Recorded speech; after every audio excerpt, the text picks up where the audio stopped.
Happy Sunday, folks. Welcome back to the latest podcast, this time with my good Twitter friend and a new Twitter friend, Axel, or you might know him as Financial Physics. So, before I let him introduce himself, there is what I think about Bitcoin, by the way, is that it solves both rich people and poor people's problems simultaneously. That's a rarity, right? And I think Axel is kind of got a view on that. So maybe Axel, by word of introduction, do you want to talk about yourself? Sure. I can just give you a brief background, I suppose. Yeah. I've gotten a question a couple times like that on TikTok where someone will ask me like, "What exactly is your background?" And I usually like to tell them like, "You probably wouldn't believe me if I told you," because they know me from the financial physics side of the lectures, small mini lectures that I do, right? Yeah. Then I go into elective topics here and there, but most of it's to do with money and what have you. And they don't know me from the blue collar background. They don't see Right. me out there sweating my ass off, in the heat all day long, doing physical manual labor, which is what I do in a Mm. lot of cases. They ever and again see me in driving a semi truck. They'll see my sleeper in the back and everything Right. and some of my videos when I'm out on the road, which I haven't been for the last few months. But as far as they like most, it's at odds, and that's one of the Right. challenges that I think that some people have. Some of the more academic or the more classically trained people, because they may hear what I'm saying and it's at odds. It's a sharp counterpoint Yeah. to what they're seeing. They're seeing a guy in a baseball cap and a t-shirt and in a semi truck Yeah. in the middle Yeah. of Wyoming in a snowstorm Yeah. talking about this, like Yeah. these highly complex topics. But it's Yeah. but it's because so for me, I'm at probably, if I had to take a guess, probably 45,000 hours. Mm-hmm. Not 4,500, 45,000. Right. I've been studying money for a very long time. Jesus. And it's That is. been uh, a pursuit. I'm trying to think of how I want to word this. It's been a more of a personal pursuit for a very, Mm. very long time, since I was a teenager. Yeah. And it's largely because of growing up, poor. So Mm. I grew up about as poor as you could grow up in the West, Mm. without with I mean, projects, the whole bit, I mean, like I grew Yeah. up in all of that. And so, single mom, I mean, basically everything going against me. All the hits, Um, as they say. Yeah, I mean I mean, if you go right down the list, it's pretty much every single one of them. Right. No real appreciable education of any kind. I saw school for the scam that it was by the time I was about third or fourth grade, right around that neighborhood, Yeah. um, because of the hypocrisy I was seeing with the not just necessarily with teachers, but just adults in general. Mm. Started becoming really hypocritical to me. So as a result, I kind of started doing my own thing in my own mind, and just Right. and I've always been very creative, and largely because I think part of that is also because I didn't have growing up, I didn't have all the stuff that the other kids had. Right. I Mm. mean, they had a lot of distractions. Like they had game systems. Like only the rich kids had that shit. Like nobody my age had that, or nobody from my background had that kind of stuff. So most everything I did was imagination. I had Right. to invent my own world to live in, and part of that world was an economy. Mm. Mm. You like how's that supposed to work? And so these are the kinds of things that I thought about as a kid, and little by little, I'd study what little bit I could and everything, but most actually, somebody asked me about like what kind of stuff it is that I read for source material and everything, and it's actually mostly fiction. Mm. It's because I treat most fiction like a dream. So so as a reader or a viewer, no matter what fiction it is, I'm seeing it almost like a dream. So I interpret it like a dream. Right. So I use archetypes in my mind. I Mm. break characters down into archetypes, and I've done this my whole life.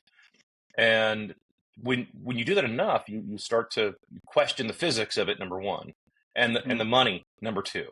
because that's always what gets missing in a lot of stories because a lot of Yeah. authors aren't Well, physicists. yeah, people don't tend to, authors don't tend to focus on monetary policy as, to Right. further the novel. But I They know what you mean. don't. I know what you mean. They Yeah. don't. There's a few that touch on it, that glance on it here and there, Yeah. but they don't Actually, if you've go into it because it'd read, be boring. if you read any Ayn Rand, you think that, like, Yeah, I think she does it a lot. It's almost like this economic backdrop in literally all her characters. It's kind of like right. they understand money. Well, the good guys at least. They get it. So I really appreciate. I'm a new convert too, reading some of her stuff. I recently read The Fountainhead and Atlas Shrugged, and I was like, holy crap! I mean, this is like a Bitcoin. This is like Bitcoin Central. Yeah. I was just amazed by it. A- and her fiction suffers for it as a result of it, in my opinion. Mm, I'm not a terribly big fan of her fiction, yeah, but yeah, I mean, the storytelling ends up um, being subordinate to the message she's sending. Now, the message she has is awesome. yeah, It's a great message, yeah, but it doesn't have that sort of that very natural flow of the character, from a writing standpoint. And a lot of authors will say this, that and mm, I don't go into this stuff all that often, but a lot of authors will say this, that their characters will just take on a life of their own. yeah, The- that it doesn't make any, that the author can want something for the character, but the character is just going to keep doing its thing. And that's where writers kind of write themselves into corners periodically, because they wanted the character to go one direction, but that's not what they wrote. yeah, yeah, yeah, yeah. That's not I what know what you mean. happened. Yeah, yeah, And so it becomes less organic.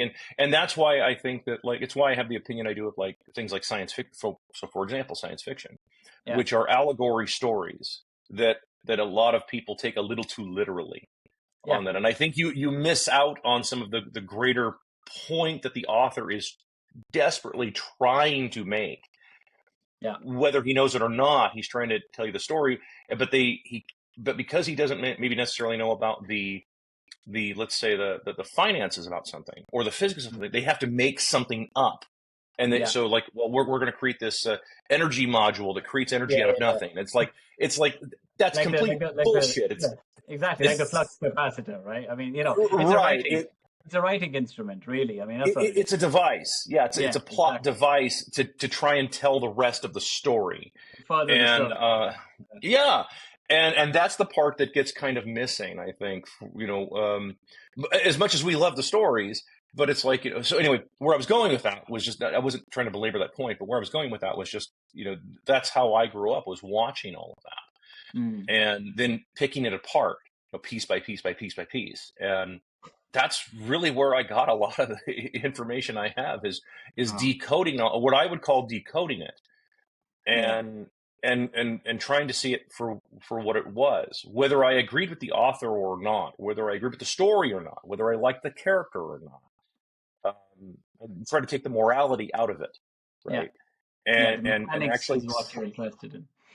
yeah, I'm trying to get the idea of what someone's trying to explain, that they may not be able to act, because it's hard for me. It's hard to explain some stuff. Yeah. The analogy I use is, and again, if you've seen some other my videos in the past stuff, the analogy I use is when I first learned to fly a plane as a Mm. pilot.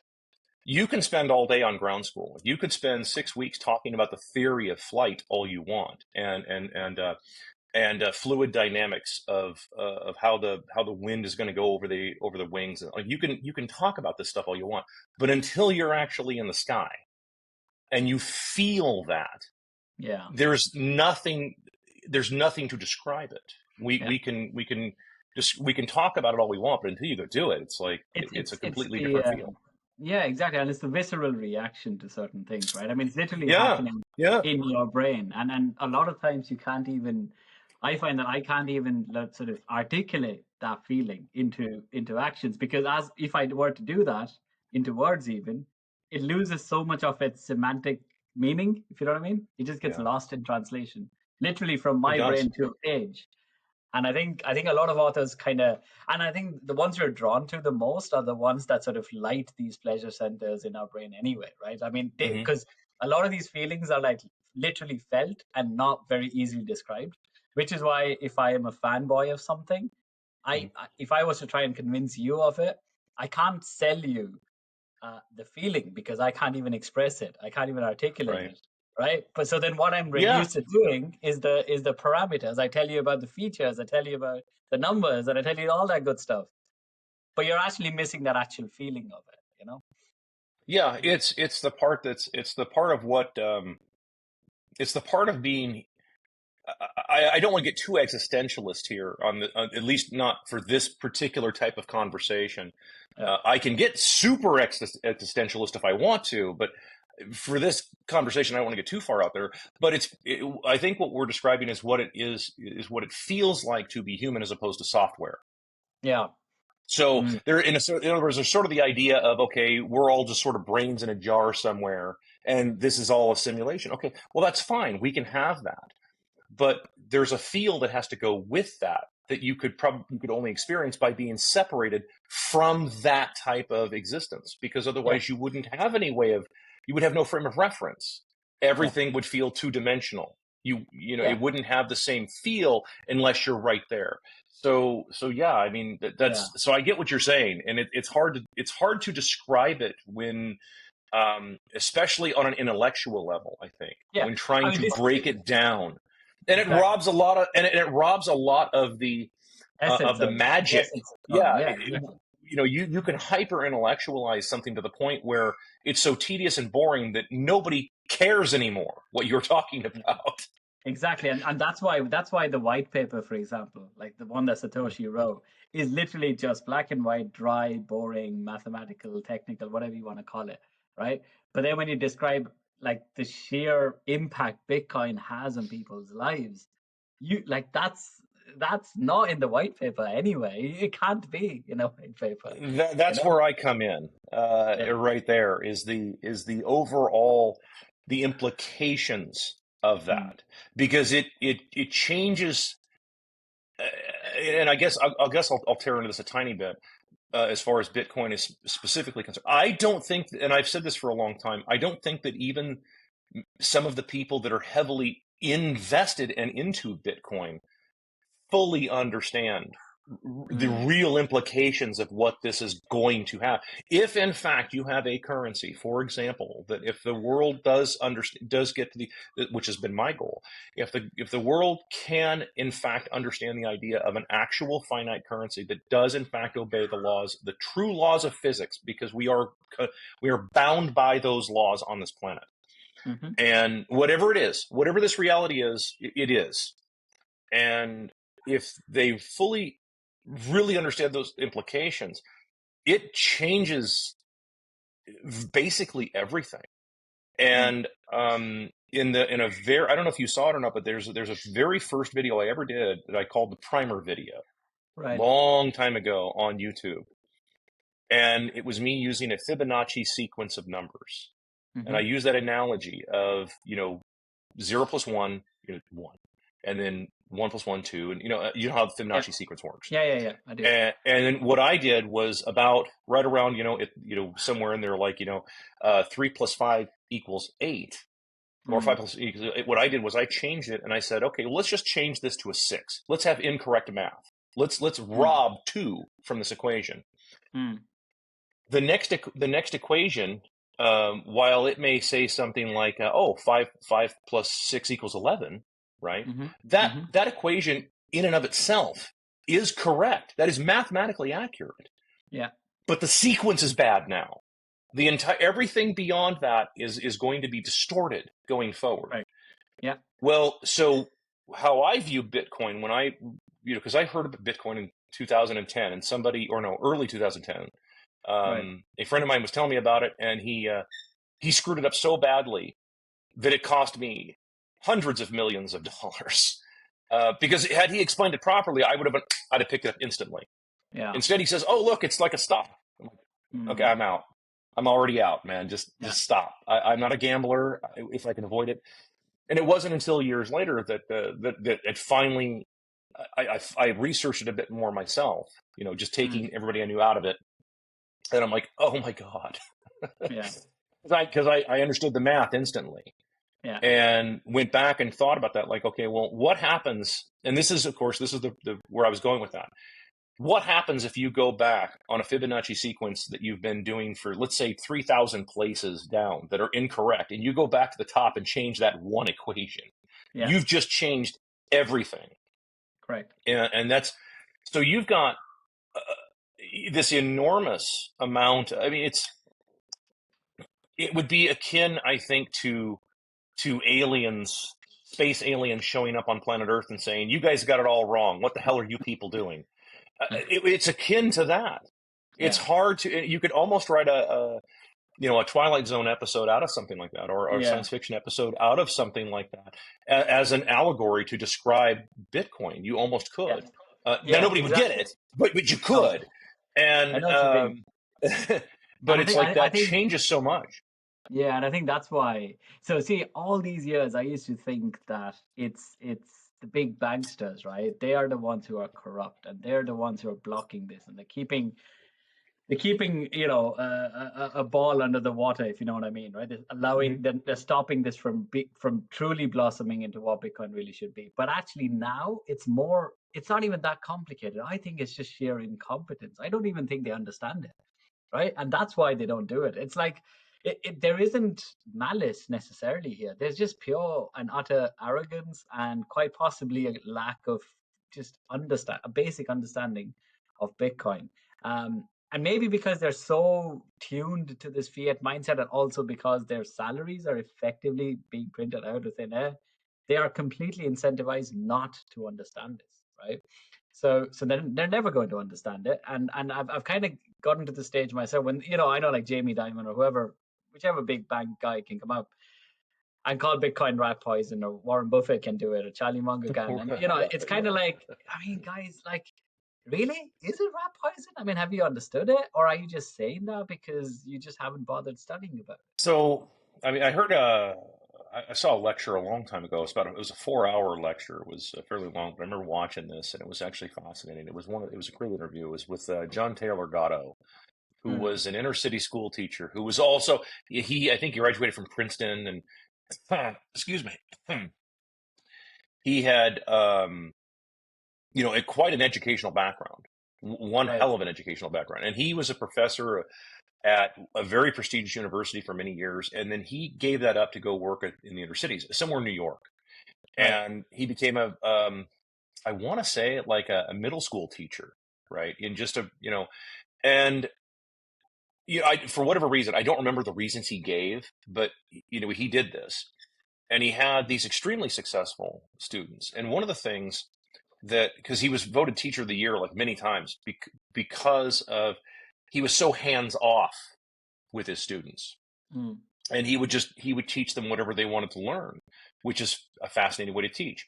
The point being, in this interview with him, he was talking about the idea of how to become a math professional, or how to make a discovery in something. Yes, you're very cute, Schrodinger. How to make a math discovery, and he points something out that I've thought for some time, and it's relevant to what you're talking about.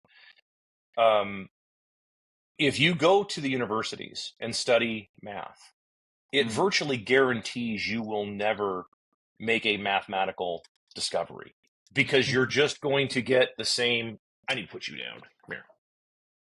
You're just going to be learning the same stuff that everybody else has had before you. Now, that doesn't necessarily make it bad, but it gets you into a way of thinking that yeah, is, you're pigeonholed into yeah, thinking a certain way. And I think that to your point, a lot of the people that work in these institutions, in the financial money men, so to speak, mm, I mm, do think some of them think one way about finances. I could make the argument for fiat currency. I actually yeah, can make probably the best argument for it, right, in terms of being able to use so-called ring of power altruism to bring about, not letting areas become poor because the people there won't do as much work. I could make a great argument for that, hmm, but you rob those people of experience and evolution that they desperately need. And this is, of course, so to your point, going way back, you mentioned that it solves poor people's problem and rich people's problem if only they understood that. Yeah. One of the problems that a lot of rich people has is they haven't had any of these experiences. Yeah. They haven't been poor, and that's a problem. Yeah. It actually is an issue for them because they have no clue what they're talking about when they think, "Oh, I'm going to solve poverty." Stop. What do you mean by poverty? Are you talking relative poverty, or are you talking about like people who Yeah. can't find clean water? Sub-Saharan absolute Yeah, I poverty. mean, Yeah. what are we talking about here? Because those are very different Yeah. conversations to have. Yeah. And so I think that because a lot of rich people are robbed of their experience of going broke like they're supposed Mm. to, Mm. especially third and fourth generation trust fund kids. Yeah. I think that they're being robbed of this. That there is an educational value there that we all get, right? I mean, Yeah. you Yeah. stick a fork in a light socket. You're You gonna learn something. you're gonna Yeah. you learn something from it, right? Exactly. You may not like Exactly. the way you learned it, but you did learn something from it. Yeah, it's proof. It's proof of work, mate. That's what it is. Yeah. And what you're saying about the schooling actually reminds me, because my dad always says, never let school interfere with your education, right? Which I think Mm, there's a lot of truth to that, because I think what we're producing are like these. It's basically a factory. It's a conveyor belt, right? And you're gonna get a lot of the same exact models being printed out every single year, but at the same time there might be a little bit of a development. So there might be a software update. You might get cooler colors, but essentially it's the same thing, right? mhm. And then it's also almost blasphemy, right? Going against the doctrine is blasphemy. So because Right. if you're in this, let's say you work for a big hotshot hedge fund manager and you literally decry fiat, right? You decry the Cantillian effect, and you talk about how assets are simply being propped up because literally the money is getting weaker. If you make that argument to your hedge fund manager, that is blasphemy. Like, nobody does that. You get excommunicated for blasphemy, right? Worse, Yeah. you might get shot publicly, or you might get hung and quartered and drawn. I mean, like, that's effectively what's happening with careers, right? So they don't want to, they can't do it even if they wanted to. It's Yes, suicide, I just did a video on that actually. I was talking right? about the idea of how that's kind of how the brain starts to create religions. As soon as you're Yeah, not allowed to question something, well, you've ceased being scientific, yeah, and you're now getting into the realm of religion. And this has been a fascinating thing. So, I mean, as you know, I'm an atheist, yeah, though uh, I have a lot of respect for Josh or Christ. I actually have quite a bit of respect for it because nowhere in there does he say you're not free to question me. yeah, Nowhere, and yeah, nowhere in the lore. Even if let's assume for a second that character was completely fictional, totally fictional for just a minute. yeah, Nowhere does that character say you're forbidden to ask that question. yeah, Nowhere. In fact, all he does is answer questions from people. That's all he does. yeah, And so it's the exact opposite of religion, yeah, which I've always found fascinating. That, like, how did you guys make a religion out of a guy who was the anti-religion, the guy who was telling you to keep yeah. asking questions? I I've always yeah, thought that was fascinating. yeah. I think it's our need. It's man's collective, well, man, or humanity's collective need to be a social organism, right? We tend to group around. I mean, look, if you think about it, I mean, for the outsiders looking into Bitcoin, how often have we been called cultists? How often have we been Oh said, yeah, you know what I mean? It happens all the time. And you're like, right, okay, so if mine is the cult, fair enough. And it could be, right? I mean, again, I'm even open to the possibility that this is all, maybe 20 years late down the line, Satoshi appears out of nowhere and cleans bank, right? Possible, okay? I'm not even writing that off, right? But if we are the cult and we have let's say the self, like we have the self-awareness to even imagine that we could be on the wrong side of this equation, how come the Fiat guys don't even think that way? How come they just know, right, that is right, and everything we do is correct, and that's the baseline, and everything else has to be wrong by default, right? That's just bizarre to me. and that is where you get it morphs in I guess in the way I would describe it, or in my mind, that's where it changes from being you know um, a science into basically a religion, for lack of a better term. because it becomes a more of a belief structure in the Yeah. idea of fiat, the belief structure in the idea that no, what we can do is altruistic. I agree. You're probably right about that. The problem is that for every benevolent king that's ever existed, which you can count on like what, one hand, throughout Mm. all of history, there are tyrants who use that against you. Yeah. Or it just takes one guy who just says, I want to get revenge over here for whatever, over God knows what. Yeah. And it changes the dynamic of everything. So it really, it's so when Tolkien, Yeah. we're all very familiar with Tolkien. We're all very familiar with the Lord of the Rings because it's Yeah. been turned into a living meme. Mm-hmm. Um, you like, yeah, that's great that you have a ring of power. And yeah, maybe you can handle it. Maybe Mm. you're the one guy who can actually handle that kind of thing. But I Mm. don't think so. I Mm. don't think so. I would question anybody. I would question you, me, anybody. Yeah. No, what Yeah. Bitcoin does is it undoes that. And it Yeah. just says, that's it. There's no more of this so-called ring of power, bail people out. No, it means you have to go do it. If we've got people, like my wife has friends that are trapped right now in Mm. North Carolina because of Right. the huge storm. So Yeah. some of her friends are actually trapped. They can't go anywhere. They have no power, no water, nothing. Wow. They're trapped, and they're Right. bringing water in on bottles with drones to bring Right. them water. And like, yeah, that's what Bitcoin, in my view, does that. It just Mm. says, no, you're going to actually have to go and help. You can't just fire the money cannon at them. Someone's going to have to go out there and actually do this shit. Yeah. There's no Yeah. more sitting behind a computer and talking about it. Like you guys are going to have to actually get in a truck or a Jeep or whatever and go help these people for Yeah. real. Yeah, it's the And bias towards it biases you towards action, right? And I've seen it this in my own does. life. Ever since I got Bitcoin, I've just become a more active person. I just decided to take control of my own life because I'm like, oh shit, that is proof of work. Like that's I'm getting literally it. busier all the time. Yeah, I'm getting yeah, busier all the time. I mean, I'm 50 and I'm getting busier. yeah, Like yeah. usually this is no, I'm actually getting busier. I'm actually doing other stuff now. And as a result of Yeah. this, and so, yeah, it changes everything. And it puts back in perspective that you no more just firing the money cannon at something. You're Mm. going to have to go and do something because there isn't just a bunch of money to just throw at something. And sooner or later, again, somebody has to go and do this. I just did this the other day too, where I talked about the automation thing because somebody was flipping me a Mm. bunch of shit about the automation thing. Mm. And I keep pointing out that like automating something in software is not the same thing as trying to automate somebody to go and help somebody out in rural North Carolina get water. You Right. cannot just automate that. There's Yeah. no that's too much Star Wars. That's Yeah. what's once again that's too much science fiction that you've been reading and taking literally. Yeah. Um, so Yeah. so yeah, I mean that's how I look at that. Yeah. Have you come across what's his name? Jeff Booth and his work?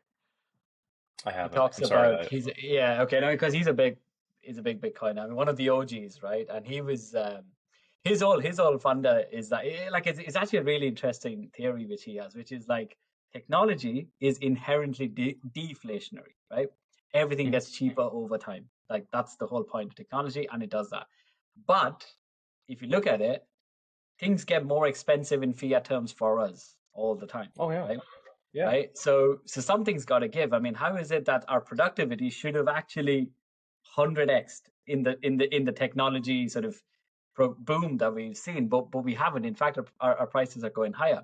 And what he says is that's the fiat illusion. The fiat liquidity that's pumped into the economy props up essentially dead companies which wouldn't survive if there was no free money, right? There you go. They So would have that's all be that's gone. I've yeah, said that at least probably 2 dozen times in the last couple of months. right. That yeah, I mean, of the Fortune 500 companies, you might have one or two that might survive 18 months, Yeah. but based on sheer inertia in a hard money economy, they would have to change things rapidly. There would be no more fake jobs, Mm. like because Bullshit every jobs. Yeah. The bullshit jobs go away very quickly, and that's because you're no longer able to just like the more efficient if you look at people like tools, okay, well, you need to have efficiency, and so if your company is around, well, you need it. Now, I'm not saying at the expense of people. That's not what I'm saying. But you have to have some kind of efficiency. There has to be a reason to have that person there doing something. So yeah, the bullshit jobs go away, and it goes right back to it puts things back into proper alignment to where the people who are really truly necessary. Like long time ago, I talked about where it's like does if you've got this hierarchy, right, the big hierarchy situation, you've got the owner, and then there's a bunch of middle managers, and then there's the guys on the bottom. The reality is, if you really break it down, the owner needs that the top and the guys on the bottom. He really doesn't need all those guys in the middle. To the extent practicable. Because where you're making all your productivity is coming from your guys that are doing it. Well, what if those guys are just really good and competent, and you don't need to have all those guys in the middle? No, exactly. Because you hired the best guys. Exactly. So two things also happen. I think that the other thing, besides obviously shit companies actually just dying, which is actually what capitalism is supposed to do, by the way, not resuscitate them, right? You're gonna have to allow extinction to happen. But the other thing that happens is companies now have to actually pivot to being really innovative, right? They have to survive. You've got to innovate, right? You can't just come out with the exact same product in a different color, right? That's not going to cut it anymore. So because people are going to spend their hard-earned, literally hard money for crap that they could have bought 3 years ago, right? They're not going to do that. So why are you going to get them to spend? Like, I mean, think about it this way.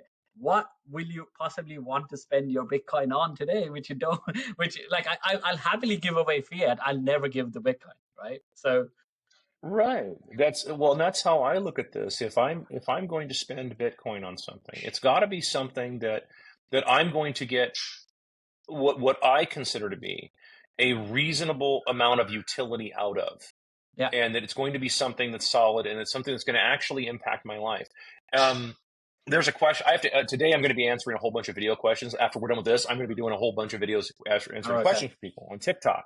But one of the questions that I get this question a lot, actually, is like, well, but then how do we do our transactions every day and so on? And it's like, well, the way I would explain it, and I've explained this in the past, but it's like Bitcoin, hard currency in general. Let me just put a pin in that and just say hard currency in general, whether it's physical gold coins, little yellow metal discs, or Bitcoin, doesn't make any difference. Any hard currency, you're probably not going to do those mindless transactions that we all get used to doing. We get used to doing, especially in the West, we're very transactional. We're doing constantly transactions. If we go out into the world, we'll do a half a dozen transactions and not even think about it. We don't even think about those transactions. They're almost axiomatic. They're like muscle memory. And it's like muscle memory kind of thing. Well, now with hard currency, I think that changes the way that you do your transactions. Now you're not going to do as many transactions as you think you would do anyway. You're going to be a little more. You're going to be a little more. I don't want to say cautious. Maybe thrifty is the word, possibly. Where you're like, okay, well, hold on. What am I getting that's actually valuable? Is it going to affect my life? Is that tall boy frappuccino going to affect my life, or do I need, do I really need that? Even though we have no fucking clue what's in the ingredients in that cup, we have no idea what the hell is in there. Probably killing us. Or do we say, well, I can make coffee at home. It's exactly. It's this pain of payment thing, right? Which I came across a few. I can't remember which book it was, but anyway, like the physical pain that you feel when you hand over cash to someone, right? I mean, it's a little different. Tapping a card. Yeah, exactly. It's like, but the pushback I'd say here is there are people I know, for example, who are so frugal. Okay, they're so frugal with their fiat, right? That's what I don't get, and I'm like, well, if you don't spend it, though, it's actually going to be worth less. And that's why I think consumerism is actually good, because get rid of the garbage fiat anyway and just get the thing you want. You might as well. Unless It's there's only two ways I look at this, right? It's like one, the mhm. best thing to ever do is to convert fiat to Bitcoin as much as you can, as often as you can, right? Secondly, you still need to live, of course. So you need something, you need some fiat to survive. But within that budget of yours, there is no point being ultra frugal on the fiat side of things. You're better off being frugal on the Bitcoin side of things, right? So, but there are people out there who are so stingy when it comes to spending the money because they feel it's actually worth something. And I'm kind of saying it's not. It's actually not in the long run. The Bitcoin is, but the fiat isn't. So, what would you say to them? Or would you agree with me on that? Well, yeah. I mean, how do I want to say this? And I think I mentioned this before. There are a lot of people who still try to apply free market principles to this economy. And you Mm, cannot do that. This is a clown world economy. You can't apply free exactly. market principles to a clown world economy. Clown world economy is this shit, this disaster we have right now. Ah, And there's no foreseeable way out of this. I mean, I have a plan personally how to get out of this, but nobody likes it. mm, And so I get tons of resistance. And but one of the things I'd point out is like if you're trying to apply free market principles, and this is actually a challenge that I think that the Mises people have. yeah, I mean, God love them. Hey, I love the Mises guys. I have a lot of respect for guys like Jeff Tucker and what. I mean, dude, absolutely. yeah, But um, but you're still trying to apply free market principles to this shit, and this ain't gonna work. And so yeah, there is that sort of. I want to. It's almost like a muscle memory, or you could call it maybe genetic memory, where right, it's like, oh, my grandfather was a really big saver. You'd get the money, you put it in a coffee can, and go bury it in the backyard. yeah, Yeah, that works if you're talking about a hard currency that is static. Well, yeah, yeah, you can do that with Bitcoin. yeah, Literally, you could put it on a yeah, wallet, go bury it in your backyard. You absolutely could do that, yeah. but you can't do that with dollars because they're designed to lose value, Yeah, they're a coupon. That's why I keep. Yeah, almost daily losing value at this point. exactly. And so the faster that goes, right, then the worse this is going to get. That's the bad part of that. Yeah, So yeah, yeah, with respect to that, it's like, yeah, I think that's what ends up happening. Um, I'm not quite careless with my fiat. I still buy stuff. I live like a normal life, yeah, like anybody else for the most part. I don't buy as much crap as I used to just because I'm getting older. And yeah, most everything now, I don't want it anymore. yeah. But Like there's so much crap out there now that is just yeah, complete garbage to me that I'm not even interested anymore. yeah. No, exactly. I'm But not picking on I'm not picking on not to cut you off, but just like it's like going to restaurants. mm, My wife and I mean we're both cooks. I mean, both of right. us, we worked in restaurants. Both of us, are professional cooks, and the food we make at home Yeah, is so much better than yeah, anything I can. I mean, even at the high dollar restaurants now, yeah, yeah, yeah, yeah. we've gone to some of the higher dollar restaurants recently and stuff, with friends, and I'm just so disappointed because like we can make better food than this and stuff. And Yeah, it's like yeah, it's just because nowadays, of course, you have the internet, yeah, and if you want to learn a cooking technique to make something really good, like make a really good steak. yeah. There are world class Michelin star chefs that will teach you I'll how to teach do you. that at your house, Yeah, for and free. and it's a fraction of the Yeah, cost yeah, yeah, yeah. to It's do effectively that. free. Yeah. So yeah, no, exactly. But I think this whole consumerism culture that we're seeing, right? Is that not the most rational response to declining currency? And Absolutely. I'm not saying consumers necessarily understand the rationality of it, right? I'm not saying Joe Bloggs is out there spending, maxing out his credit card because he thinks it's the economically right thing to do. He's doing it because he wants to have a great time, right? I get that part. But maybe somewhere, because of the wisdom of crowds or whatever, it's actually turned out that consumerism is actually the most rational path to take, and that's why we are in the world that we are in. It's no like, I mean, if I look at it that way, that's it's no surprise that humans are doing rational things. It's just that they've screwed the money up so much. I wouldn't even blame the That's humans for it. yeah. So that one of the tweets that you brought up, Yeah, one of the three tweets you brought up, the one was like where I mentioned that the faster you print money, the shorter your attention spans will get. yeah, That's what that is. in my view. That's what I see happening to people. I think so. A lot of people have blamed the internet for this. They're like, "Oh no, it's the internet doing this." No, the internet is feeding you back what you're feeding it. If if all you watch on TikTok or X or whatever it is a bunch of low grade crap that's 5 seconds long and it's a bunch of college kids lighting farts on fire or something, Yeah. that's all it's going to give you back. Is going to give you that kind of content back. It's you're programming your own content. So the people who watch, for example, this interview, start to finish, right? Yeah. They can go through and watch an hour or an hour and a half interview in long form, or Joe Rogan's podcast or what. It doesn't make any difference. Then they're going to be able to think a little further out. They're a much from a target audience standpoint, it's going to be easier to have a conversation with them. Whereas, somebody who's got this really short attention span. But I think it's what it is that it is some, I think you hit on that a little bit, is that the wisdom of crowds thing. You've got a currency that is subconsciously losing its value very quickly with people. Younger people, even though they may not be able to articulate it, they understand that because we all do a cost benefit analysis in our minds, whether we know it or not, we do it. And we look at, you've got younger people who are like, okay, so I'm supposed to work at this job that I don't like, which is fine. But as an added bonus, I'm not going to be paid very much to do a job I don't like. So why the hell would I do it? The whole point of a job is to be productive. And the whole point of a job is like, okay, well, I'm going to do this, but I'm doing it for pay. That's why I'm doing it. And so I get money. Otherwise, it's a hobby. Otherwise, it's a hobby. It's fun time. It's I don't have to pay you to come over to my house, sit in a beanbag, eat pizza, and drink beer all day and watch my giant TV. I don't have to pay you to do that. In fact, you'll pay me to do that. That doesn't take anything. But if you want somebody to go out and do the shit work, again, I use this example all the time, like the literal shit work, like actually emptying septic tanks or dealing with actual refuse. Like, you got to pay guys for that, and they don't do it because of empowerment or satisfaction. This is that feminist bullshit. They don't do it because they feel empowered.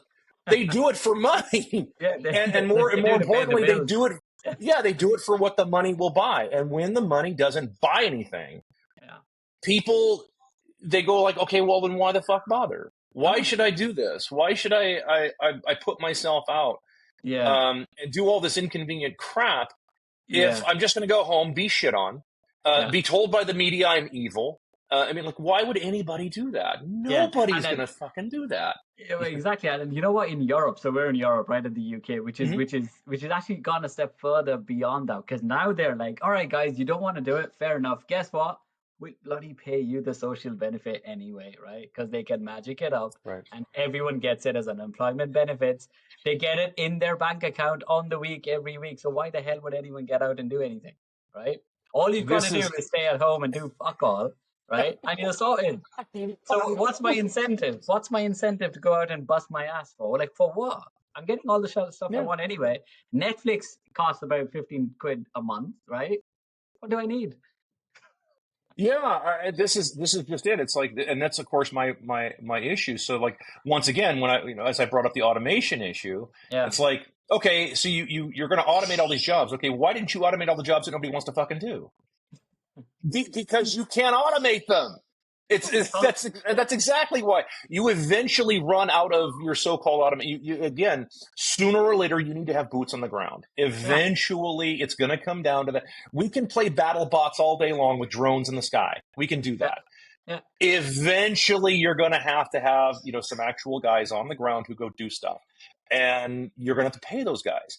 And of course, this has been the position. So circling back to our Bitcoin, since we're talking about Bitcoin specifically. Bitcoin ends that shit. It ends it like people have no idea. They really don't have any idea how quickly that ends it. Because if you got to pay the guys on the ground to go do a bunch of dangerous, horrible stuff that they don't want to do, you're going to pay them a lot of money. And if you can't conjure it out of nothing, well, you're kind of screwed then. You're going to have to pay them in real money. And if you pay them in real money, they're going to be very rich very quickly. Because the guys who are willing to do all the work, all the work you don't want to do, are going to get rich. Mm. and then they're gonna, they're the ones who are gonna have it's the 80-20 rule, right? Absolutely. Um, so you're gonna end up having something like that by default. And I think so. To your point, like about, I don't know, 15 minutes ago, we were talking about the idea of incompetence in banking. I do think there's a lot of that. I think I think that a lot of these people have been hired because of their pedigrees, not Mm. because of their degrees. Yeah. I do think that that's the case. I do think a lot of these guys get hired because, well, some executive liked them, Yeah. Of course. not because they were necessarily competent or good at what they do. Um, without Yeah. blowing my own horn, I'm fairly competent. There isn't a bank in this country that I probably couldn't run. But there is no board of directors that would ever, in their right mind, It's hire it's me. it's the Cantillian effect, right? You know the Yeah, Cantillian effect, and yeah, that's what it is. I mean, that's exactly what it is, right? I mean, it's the higher ups again making decisions simply based on a limited time frame, and simply because they like the look of someone, or maybe they like this person, and they know them, and they know the yeah. family, or whatever, and you're sorted. And yet somehow that doubles up for some weird reason to us, as if it's a functioning meritocracy. And I'm like, that is as far removed Right. from a meritocracy as possible, right? Because it's And so not. it is. Yeah. It's not, and that's just it. So when you have a currency, a hard currency, again, I would sub in the term any hard currency at all. Again, I like Bitcoin personally, but we could have this conversation even 20 years ago before Bitcoin existed, and I would have Yeah. the exact same things to say about it. That any hard currency does that exact effect. Yeah. It creates a meritocracy by default because the guys who are willing to do them, the guys who are most innovative, who are the hardest working, and I define hard work as verifiable. I Mm. mean, most people never define hard work. I have yet to run into a boomer that will define what the hell hard work means. They, oh, work harder. What the fuck does that even mean? Yeah, but they have Like what, three-page 90 resumes, hours a right? day? I mean, what the hell does that even mean? No, Yeah. I define hard work the same way I define hard money. It's Yeah. verifiable. Yeah. I know that if you hand me a 1 troy ounce gold coin and we do a submersion test, and we test it out for weight and content, Mm. there's nothing to argue about there. Right. It's verifiable. You, Yeah. me, we can both stand there, we look at it, and we can say, yeah, that's 1 troy ounce of fine gold. So it's verifiable. So I put work into the same category. Is it verifiable? It's hard to verify what somebody's doing if they're like, the administrator of they're the administrative assistant of the head of the HR department in some insurance underwriting company in Omaha. How the Yeah. hell do you know they're doing any work? You, I you know. don't. Which is why you have, I just saw this today, or no, yesterday. It was like 17% of Right. all people working from home basically don't do anything. I It saw was that. something like Yeah. that. It was, and there was another, and it's like, yeah, those are the same seven. Even if they were at the office, they'd be the same. They'd be the same 17%, wasting everybody's fucking time with Yeah. meetings, Yeah. bullshit meetings that have nothing. I had a friend, a family friend of ours. She used to work for a company in corporate America, and she used to talk about. She was a manager. Right. She's an engineer, and she was a manager, and she used to talk about these things of going to these goddamn meetings, where she would get there and she'd be like, and for like 3 hours of her day, get sucked up by these stupid meetings 2 or 3 times a week, Yeah. getting sucked into these meetings, and there's nothing there for her. Yeah. Like, there's no reason for her to be there other than it's just somebody wasting everybody's time. Yeah. And she's like, I have a lot of shit I can do and get the hell out of here.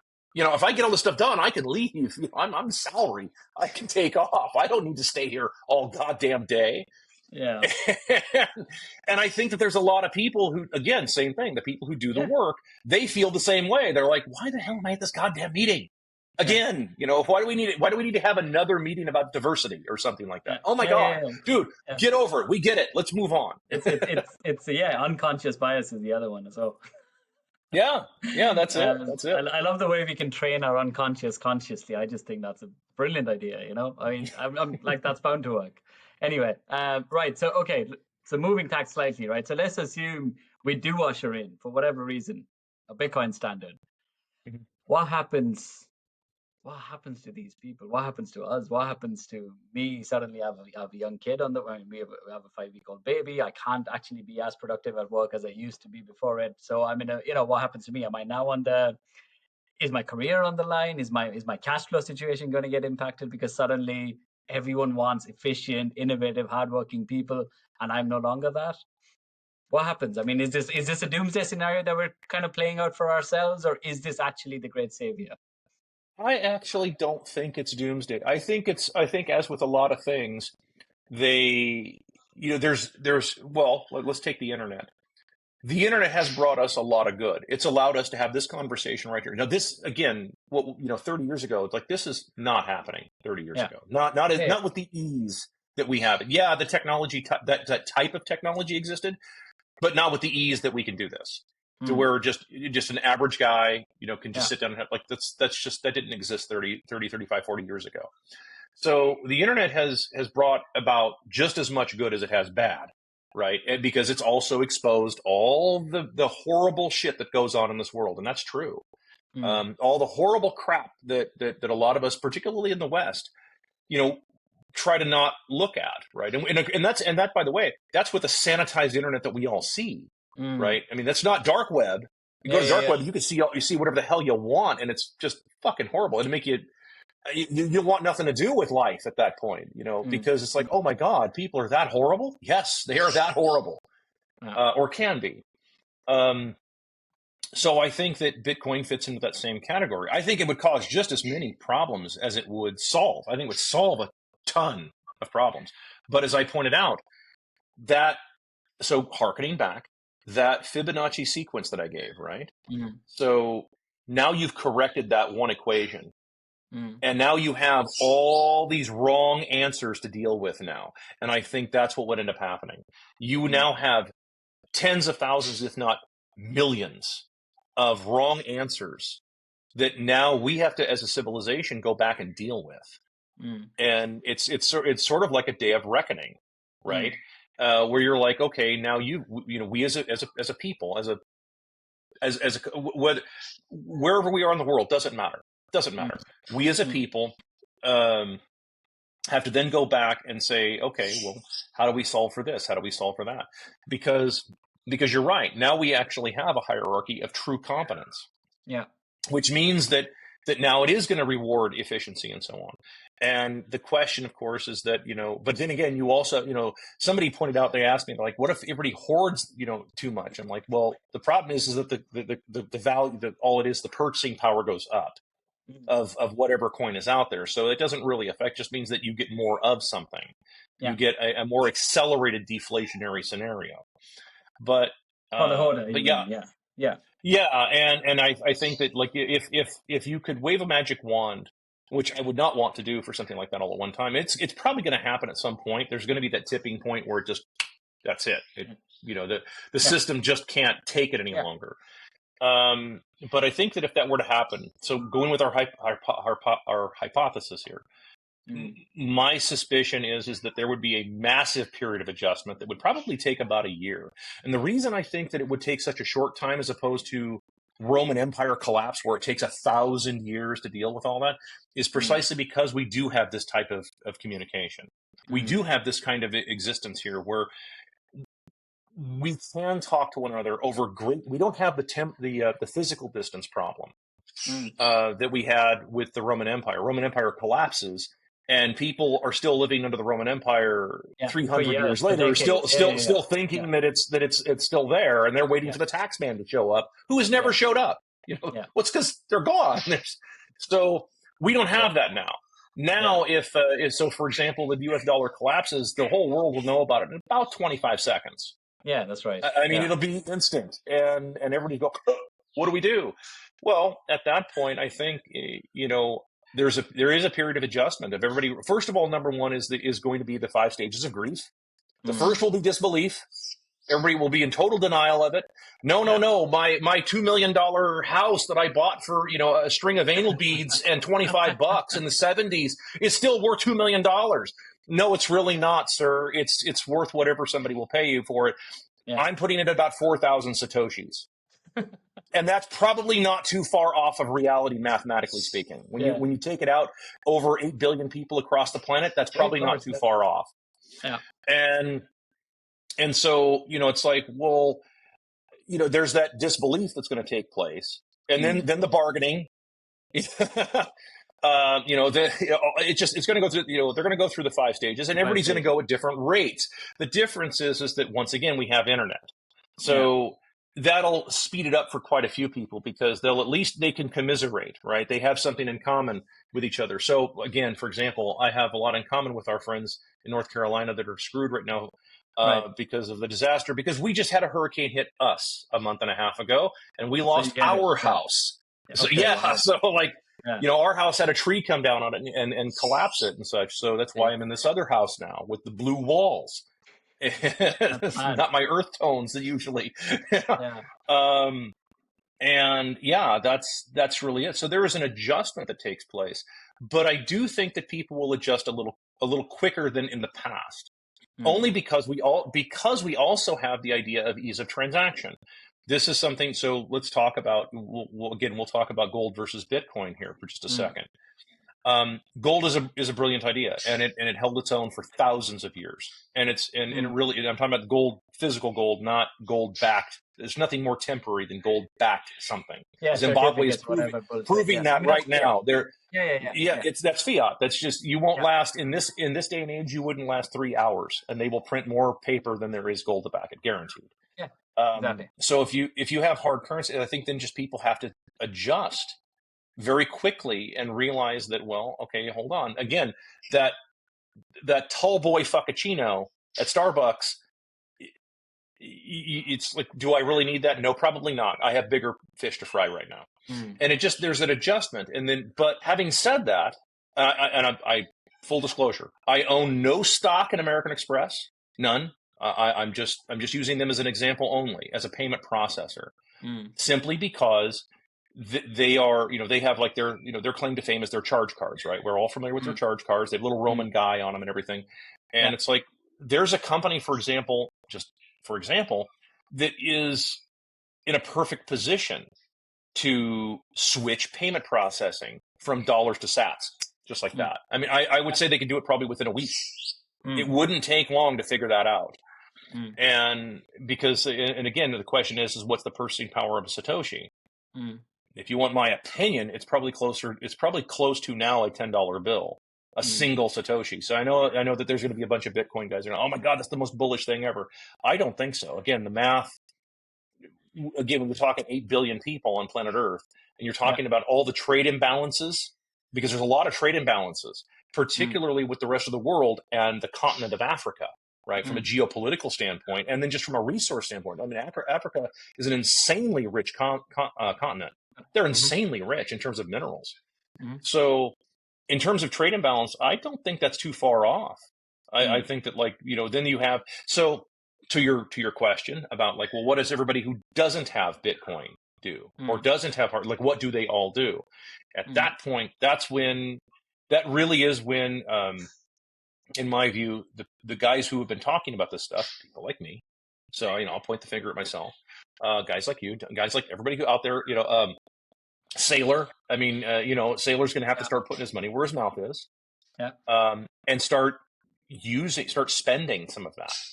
Now I'm not saying give it away just like pure, no. But you're going to have to start spending it and get it to circulate, which is, currency to me is like blood in the body. If it's not circulating, it's dead. So on that point, it has to start circulating.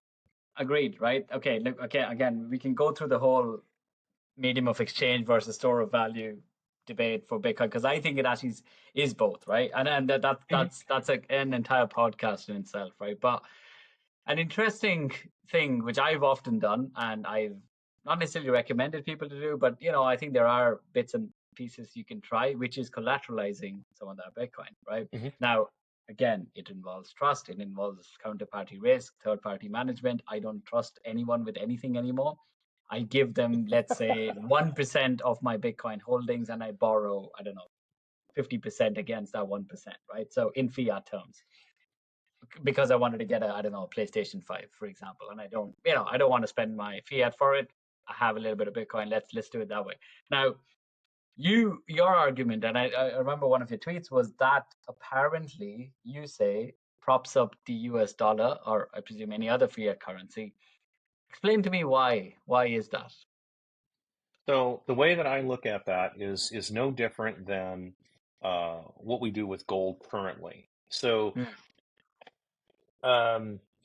let's say that there's a whale out there who, and this happens periodically in the gold markets and the paper markets, where there'll be some whale who just buys up futures. He just starts buying Mm. up contracts. He starts using proxies to buy up contracts. Yeah. And to the extent that these guys can get away with that legally, they start buying up a bunch of futures contracts, and then say, okay, I want to settle in physical. I Yeah. want delivery. I want to take delivery of my gold bars. And then what'll happen is that a lot of it gets pressured to settle in fiat. Like, Mm. well, I mean, let's go ahead and settle in fiat. Um, so once again, it's like that continues to prop up that illusion of fiat. If you, there's also a video I did recently where I talked about, where I titled it Ford versus Fiat. Right. And so, and if you saw, for those who didn't see it, Movie. Henry Ford. Yeah, Yeah. well, there's the movie Ford versus Ferrari, Yeah. but I titled it Ford versus Fiat because I'm talking about the currency, not the car. Not the car. Yeah. And Got it. Yeah. and Catchy um, title. but thank you, Henry Ford, when he agreed to sell Ford Motor Company in like 1908, Mm. and for $8 million, right? 2 million or 10. It was $10 million. It was $2 million of GM stock to Durant, who was the CEO of GM, and $8 million in cash. But the deal was it had to be $8 million in cash paid in gold, physical gold Mm. bars, Mm. when gold was $20 an ounce. Mm. So $8 million, $20 an ounce. That's an enormous sum of gold in terms of physical gold. So Yeah. Durant went around to all these banks and tried to get the loan, and nobody would do it because there was no way they could have covered that. Mm. Because the banks had created so much fiat against it. Mm. And of course, they went way over. I mean, I would argue that happened in 1865. I mean, that started Mm. then and just kept right on going. Mm. Um, that entire illusion. So when you print that kind of currency Mm-hmm. against this, every Mm-hmm. time that you have to settle in fiat, you are effectively propping it up. Every time that you just so like whenever, if I wanted to buy something, for example, in dollars, Mm. I first have to buy dollars with my Bitcoin. I have to sell my Bitcoin to Yeah. somebody. I have to find somebody who in the liquid markets. Excuse me, somebody who has liquidity in dollars. Yes. This is actually, by the way, this is. I actually have this question prepared because I actually have to answer that question for somebody else, because somebody else is Right. asking me a very similar question to that. They have to settle it and then get dollars out of the liquid markets if it's out there in dollars. And right now the liquidity markets are tightening Mm. because there's so few people that are able to actually get anything out of their assets, because the assets aren't worth any of this. They're not worth any of Sure. these ridiculous numbers that we're seeing. So it's only the people that have access to that kind of liquidity, pretty much from the printing press. Mm. So it keeps giving it that value by Mm. virtue of its relative scarcity, if that makes any Mm. sense. It does. So It does. that's what ends up happening. Yeah. Okay. So right. No, I understand your point, right? But then Mm-hmm. again, having said that, all that's happening. So again, okay, put yourself in my shoes, right? And let's say, okay, I'm not a Bitcoin whale, right? But I have Mm-hmm. enough for me to just mess around with, because at some point in time I do want to cash in a little bit and give myself a nice little present, right? Why not? Sure. Okay. So in that kind of transaction, yes, I can, like I said, I borrow 1% against my Bitcoin stack, Mm-hmm. okay? At an exorbitant fiat rate, by the way. So I'm looking at about a 20% per year interest rate. I mean, that's ridiculous on Bitcoin. Now, Bitcoin might go up 40% CAGR, so it doesn't actually matter to me, but whatever, right? But even in that case, I am on purpose settling in fiat because I never would want to settle in Bitcoin for sure. I mean, because it's going to cost me a shitload more, right? So, so is it? I mean, is it? Hold on. Go back. What do you mean it would cost more? Like If, just. I want to so, so, try. so, I want to try understand it. okay. Let's say I want a $1,000 loan, right? I put up $2,000 worth of Bitcoin, right? I collateralize it. I get a 50% loan to value. I get $1,000 of US dollars in my bank account. I go away and spend $1,000, right? A Mhm. year passes. Now I owe the bank $1,000, the principal amount, plus the interest of $200, right? Right. I'm always going to settle that $1,200 bill in dollars. I'm never going to settle that in Bitcoin. because my $1,000 of Bitcoin in that 1 year is now $2,000. So why would I not pay $1,200 bill in fiat rather than spending $2,000 in Bitcoin? I would, it's just, I mean, I'd obviously pick the first one. I think I see. So I think I see where you're going. I think I see where you're going with this. So the challenge would be, or at least how I would see it, is that's making the assumption that you have the ability to get the $1,200 to pay them back, and yeah, therein lies the challenge that I'm seeing that's coming. At least that's what I'm seeing is coming. right. So I've never actually gone into this. I'm glad you brought that up because I've never actually gone into this before with anybody, and I probably should. I probably need to do a standalone video on this. But the challenge isn't going to be Bitcoin. The challenge is going to be how long can you hold on to your Bitcoin without having to Liquidate offset it. Yeah. For fiat to continue to live in a world that is frankly controlled by bankers that have effectively for my commie followers, I call it seizing the means of production because that's what they understand. For my capitalist followers, I say that, look, these bankers vertically integrated their operation. It's the same goddamn thing. But I have to speak two different languages to these people because I have followers on both sides. Yeah. And it's like, well, here's what we did. So on the capitalist side, what did they do? Well, they used the market. No, they manipulated the market and they got you to sell off all of your actual assets for pieces of paper. Again, so no different than Durant.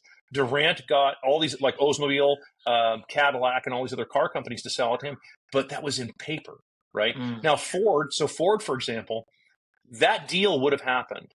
That was probably one of the best educational videos, and it was it was a guy on TikTok, and he wasn't even talking about it from a finance standpoint. He was just talking from the car standpoint, the history standpoint. But for me, it's like, dude, no, you don't understand. That's actually huge. That's huge. That's such a huge teaching tool, because Ford knew for a fact they would not do that.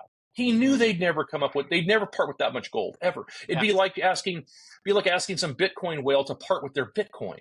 Yeah. They're not going to do it. They're like, hell no, dude. No, I'll print you all the paper you want all day long, but I'm not parting with anything real. So this is what ends up happening. So in that case, right, had Ford said, hey, I'm willing to accept $8 million in cash, and it's in like $100 bills, or like back in the day, it would be $1,000 bills, they'd have done it. Every bank would have done. They said, "Sure, yeah, man, no problem at all. We don't care," because it's nothing to them. So this is the same problem that we have now. So let's localize that and put it on an individual level, right? Because what you're talking about. So we're using this example of $1,000 or $1,200 with interest. Yeah.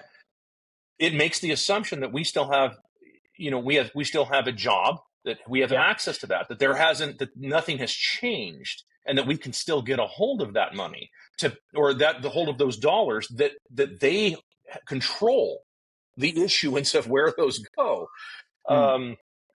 And they could, because they control the taxes, they control all of where it goes. And so as a result of that, go ahead. I was gonna say, yeah. So again, going back to my example, $1,000. Now I owe $1,200 at the end of 1 year, right? Now, here's the thing. Let's say my $1,000 or my $2,000 collateral of Bitcoin, is now worth $4,000, right? Which is very plausible, right? It's very possible, yeah. Yeah, what I do now is borrow the $1,200 I need to pay off and close that loan from that new $4,000, which is my Bitcoin's worth. It's a perpetual money fiat giving machine, is what I'm saying.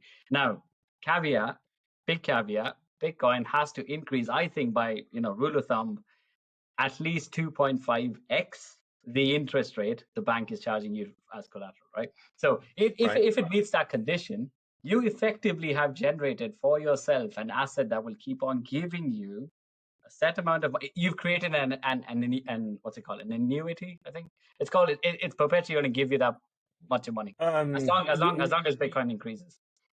Yeah. So this was the argument that Michael Saylor made. Or similar to it. His idea was like, okay, I'm going to get 5%. I put my Bitcoin on deposit here and I get 5%. Yeah. So the example I used in another video was like, let's say that Bitcoin was worth $100,000 for easy math, just so that I can do it in my head. that means that you're getting, say, a 5%, yield every single year on your Bitcoin, right? Yeah. Where the problem comes in, and this is the math. This is where the math becomes a problem from a banker standpoint, and knowing banking the way that I know it, and knowing the math behind it the way I know it. If your inflation rate were 5%, it would work. It would work. You could do it, because then you would be just keeping up with inflation. But if inflation, if real world inflation, which we all know is well more than 2% or 2.2%, whatever the hell it was. It's double digits for sure. Yeah. It's double digits. It's probably close. Let's be generous and say it's only 10 for easy math. They know mathematically one of two things is going to happen. Eventually, not you specifically, but the economy, because the economy is just people. That's all it is. People are going to either go bankrupt. That's first. And then, which means their assets are going to be liquidated anyway, and they're going to get those assets. And even if they get them at a depleted rate, let's say our Bitcoin is $100,000 and somebody borrowed $50,000, they're going to lose half their Bitcoin, right? Okay, let's say that, let's assume there's no fees involved either. So again, we're taking out all the middlemen in this transaction too. So the bankruptcy judge, the court, and all that other bullshit that's going to take money. We're taking all that out of there. We're just going to say, for the sake of argument, that somebody loses half their Bitcoin in this example. They know that that's another half of Bitcoin that bank now has, and they are never going to put that back out into the economy. That's what I'm convinced that when you look at, because if you think about it, like BlackRock, they're buying up all this Bitcoin, and everybody's like, oh wow, they're monetizing it. No, they're doing the opposite. They're pulling it out of circulation. And remember, blood has to circulate in the body, and as soon as it stops circulating, it becomes a problem. So they're buying this stuff up, and of course, all these companies all own each other. I mean, like we know how this game is played, right? I mean, in terms of all these these mega, they all own each other. It's the same, like 5 or 6 companies that basically own every goddamn thing. They've vertically integrated their operation. For my capitalist followers, for my commie followers, they have seized the means of production. It's the same thing. And so that's what ends up happening. So they know that statistics, just like gambling statistics, right? Casinos are run on pure math and statistics. They know for a fact, if you sit at that table long enough, you're going to lose money. And table limits, so for my blackjack players, right? You know how this stuff works, right?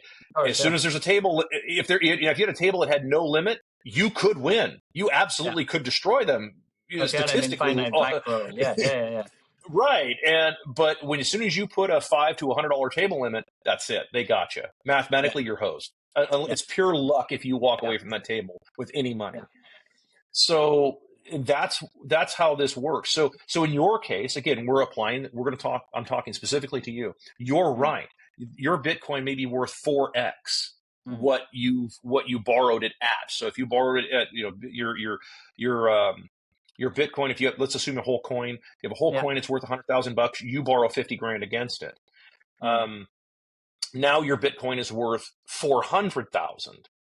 And now you're going to, so of course you're going to do everything you can to pay that back, because you're not going to want to lose that, right? Because you'd be effectively, especially if they're lending based on number of sats, as opposed to dollar valuation.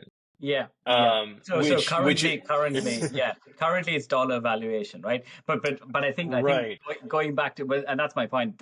So because it's still a dollarized economy, even in this sense of collateralized Bitcoin loans, right? Currently, may not be always, but currently going that route, effectively you are still, you're both speculatively attacking the US dollar or any fiat currency you're borrowing it, but at the same time, you're also propping it up. So in a weird way, you're actually injecting the very same liquidity that you're trying to fight against, but also that is propping up the price of your Bitcoin and other assets anyway, right? So it's kind of like you're playing both sides of it. It's what they're attempting to do in real estate right now. If we take real estate and we take the exact same equation and say, okay, well, hold on a second here. The boomer who's got their $2 million boomer house that isn't worth $2 million. But on paper, because some appraiser says it is, so they're borrowing against this stuff. Like a lot of these guys have been perpetually doing HELOCs for the last Hello. Yeah, 25 yeah, years. yeah. So it's the same basic idea, Same, but same idea. Yeah. at a certain point, you start to lose the, well, just like we're seeing on real estate, at least in the Western world, you start to price yourself completely out of the market to the point where it it becomes it becomes a just another abstract Yeah, on a it's a it farcical stops number having that nobody can actually pay up to get that. You know, right I mean, and worse than that mm, with Bitcoin, yeah, because Bitcoin is in theory, at least in my opinion, is supposed to be the people's money. yeah, It's not supposed to be an abstract asset on yeah, a balance sheet someplace. It's actually supposed to be something that's circulating to get rid of this whole idea, this farce of endless resources, which is not a thing. Um, and that becomes the challenge of it, is that at a certain point of price, it's one of the issues that if so for example, let's say that BlackRock is able to pull this off and they're able to accumulate, I don't know, 15 million Bitcoin or something like that, or some absurd, ridiculous number, because of all of these microtransactions. And just like, well, think about it. It's not as weird as it sounds when you figure the way Goldman Sachs did mm, the high frequency trading, mm, right? Where you're scalping the market with little microtransactions everywhere, and you do that enough, and it mm, becomes real money after a while. It becomes mm, multiple billions of dollars at the end of the month, not year, mm, month. mm, mm, And it's the same kind of thing that can happen here with Satoshis. Microtransactions here and there, these little things that mm, make their way to these institutions, and they never leave. They end up getting swallowed into the system, and they never yeah, actually get out there. And it turns into roughly one of these things where it's like, yeah, they own everything again. They instead of, well, unlike the U.S. If you're familiar with the U.S. history a little yeah, bit, yeah, yeah, yeah, um, when our founders are here, right? They're on the East Coast. right, And how did you become a landowner? You went about 5 miles west, and you just said, "Yeah, hey, there's nobody here. yeah, I'm just going to fence this 10 acres off, and it's mine." yeah, And they've made that basically impossible now to yeah, do that, which is why you have. So my worry is that something like that would end up happening with Bitcoin, mm, um, mm, in that sense. Not even with just the whales or just the guys who are like, "Oh, I'm going to hold on to my Bitcoin." No, no, no. But with these institutions that know full well that they can print infinite fiat, and if they do it slow enough, mm, and they do it with enough little with clever what I would call gimmicks and trickery, which is what I consider this to be. mm, I'm not picking on Michael Saylor. I don't know the man personally and stuff. I would actually personally, I'd love to ask him to please explain, because I'm pretty good at gambling, mm, or understanding the statistics of it all. mm, As a so I mean, but my argument to him would be the exact same. It's like, mm, you're just propping this up though. mm. You're just keeping this going a little longer, and Yeah, I think there is something that all of us, we're comfortable with the idea of dollars because we know them. We're comfortable with euros because we know them, yeah, and that comfort is eating us alive yeah, absolutely. as a No, absolutely, civilization. And that would be my closing argument on that, is absolutely. that No, I completely that get it. comfort is killing us very slowly, very It's comfortably. yeah, very, We've got our homes and our big 100-inch televisions, yeah. but It's almost like the perfect murder, right? I mean, because there is no murder weapon. If you strangle someone to death over a century, there is no murder weapon, right? that's They can it. do it. They can do it drip by drip, and they are, and they are. And I think no, that's. I completely agree with you. I completely do. I'm just. I guess I'm not. That I would mean, be like I said, that's my yeah, argument against it, though. By the way, I mean, yeah, and I'm not saying that somebody should or shouldn't do something. That I don't tell people what to do with their money when it comes to something like that.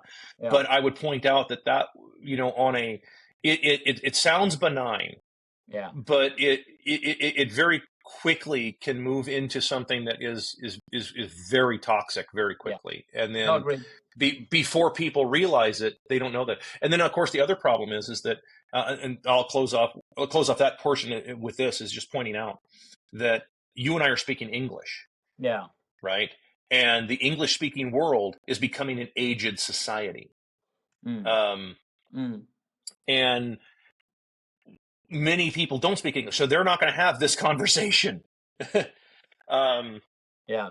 and how many people are going to have this conversation to this level? That's another Yeah. thing too. And I'm not picking on people. I'm not saying people aren't smart enough to figure this stuff out. They absolutely are. But this is also many thousands of hours too. Yeah. You know, I don't Exactly. know. I'm not sure what your background is, but you've probably spent a lot of time on this as well. Oh, absolutely. And so how many people are out there are going to be able to have that type of level of conversation to this degree and be able to make it understandable? I mean, it's very true. And it's almost like Tower of Babel level, you know, when you think about it, you know. Exactly. I think the parallel to this exists in the big, like, I look at this conversation, this studying about Bitcoin, this understanding from multiple angles, understanding fiat, understanding gold, the whole stuff. I look at that as Bitcoin mining, right? It's soft Bitcoin mining, because what it gives you is the table stakes to actually talk about Bitcoin and have an opinion on it. You've got to put in the work of understanding all of this stuff, just so you have the right to make an entry in the ledger of the Bitcoin sort of vocabulary, right? Of the Bitcoin discussion. I couldn't have said it better myself. Yeah. So all of this is good stuff. I mean, and again, this is decentralized as well, because again, like, you and I are simply just talking because we met on Twitter. We thought it's a good idea. Let's do it, right? So that's it. And I think people will do that. People will start having these conversations. They're just gonna have to. It is the hope. It's the hope. Yeah. It's what I really hope that people do. That's been, you know, because I don't get paid for any of this. I just do this stuff because I'm genuinely trying to help people understand some of this shit, because I see how many people are getting taken advantage of. Exactly. In the financial world in general. They're just constantly being taken advantage of.